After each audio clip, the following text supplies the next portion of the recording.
Hi, I'm someone who's really bad at Elden Ring, and I wanted to show you how I repeatably beat the Radagon slash Elden Beast fight, which might be helpful if you're either a beginner or you're like me and you're just really bad at Elden Ring. So this is going to be a demonstration where I take them down 5 times in a row using my bad at Elden Ring build in the boss arena mod, linked to both the mod and the build in the description below. Not going to sugarcoat it, this fight is a bit of a slog. It's one of my least favorite ones in the game, just because of the way the Elden Beast runs away. It's really frustrating and annoying, but it's pretty easy overall if you stack holy resistances so that you can tank any of the attacks that they throw at you. And stacking those resistances is really important because both in the Radagon phase and in the Elden Beast phase, this enemy can one-shot a lot of builds. So I just don't have the time to learn how to dodge these people's attacks. So it's just very forgiving to stack things like Lord's Divine Fortification and Hag Tree Talismans so that Radagon can pick you up and smash you and you'll be absolutely fine. Same thing for the Elden Beast grabbing you and hanging you up in the air like Marika. This build can take that and survive. Black Blade is going to be doing most of the heavy lifting here in lieu of my normal Blade of Death on the Black Knife. And the reason is it's got kind of a double hit both between like a melee swing and a projectile, where if you get really close to the Elden Beast, you can hit him twice with that, which makes it a little bit faster for taking him down. And it's got the usual kind of dot effect that the Destined Death effects and the Black Flame effects apply. So doing this at level 150, I do recommend kind of dipping your toes into the DLC just to grab the Solitude armor for this set, as it has pretty good holy resistance, which is handy. So we're going to be using dual Great Stars here. The first one has Prayerful Strike, and that's the only Ash of War I'm going to be using in on the Great Stars, so it doesn't matter what Ash of War you put on the other one. Just have them both on the heavy infusion, since both Radagon and the Elden Beast are pretty resistant to holy damage. In the fourth talisman slot, we're going to have the Halig Drake Talisman +2 for increased holy damage negation, since I do a lot of holy damage. And we're going to make sure in the equipped slots next to our flasks, going to have some raw meat dumplings, just to get some extra healing, since it's easy to burn through flasks easily in this kind of long fight between the two phases.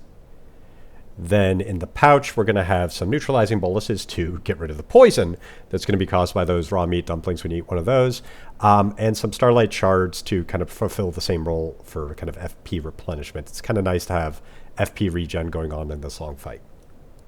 And in the Physic Flask, we're going to have the usual Opaline Hard tier. We're going to go with the Holy Shrouding Crack tier just to get better holy damage, since we're doing a lot of casting with Black Blade in phase 2, and the Elden Beast is really resistant to that damage. It'll boost its damage up a little bit better. So buffing up before the Fog Gate, we're going to use a Rune Arc to activate Radagon's Great Rune. We're going to cast Blessing of the Erd Tree for regen. We're going to cast Golden Vow for damage and resistance, and Lord's Divine Fortification for holy resistance. Going to pop a blue flask to refill our FP, and then take a Starlight Shard just to get FP regen going during the first phase, so we hopefully don't have to burn any more blue flasks during that phase. Going to swap out to equip both Great Stars, so the Mimic tier will have those available, and we are not going to drink our Physic Flask. We're saving that for phase 2, since phase 1 is pretty easy. Then it's the standard start to a boss fight for this build, where we summon the Mimic tier, and then run around and attempt to hit the boss with Blade of Death and Black Blade to debuff its max health. Then the rest of the first phase is just taking turns with the Mimic tier, bonking Radagon with Prayerful Strike. And the reason to do that is that effectively this phase, if you're not good at dodging, is going to really kind of waste a lot of your red flasks. So by using Prayerful Strike and that Starlight Shard that we used earlier, you're regaining FP from the Starlight Shard, and you're regaining health from Prayerful Strike, so it ends up not being as taxing to go through this first phase. Try to panic roll if he comes at you. You don't really need to dodge that well, since our holy resistance is so high from Lord's Divine Fortification and the Halig Drake Talisman, that he can't one-shot us. But, you know, if you start getting around half health, you know, consider using a raw meat dumpling or casting a tree heal to get yourself back up to full health. But it's just smashy until he's dead. So there's a bit of a lull as soon as Radagon dies, where you're going to be able to buff again. Re-up Lord's Divine Fortification and drink from your Physic Flask if you can. If you don't get those in during this window, there's another little window before the Elden Beast starts attacking you. So at least try to get those 2 buffs up. Golden Vow and Starlight Charge are nice as well if you remember to get those re-upped. Once again, we're going to attack him with Blade of Death and Black Blade just to knock that first quarter off his health bar. And then it just becomes a slog. He usually just starts running away like a coward, but what you're really trying to do here is get up close and do a double hit with Black Blade. So if you're really close to him and you attack with Black Blade, it hits twice, both with the blade and the wave attack that comes out of it. And you can do a follow-up cast so that you get kind of 2 attacks strung after each other, 1 in a row. And the combination of all those hits together does a pretty decent chunk of his health bar. You just need to get close and he keeps running away, and it's really annoying.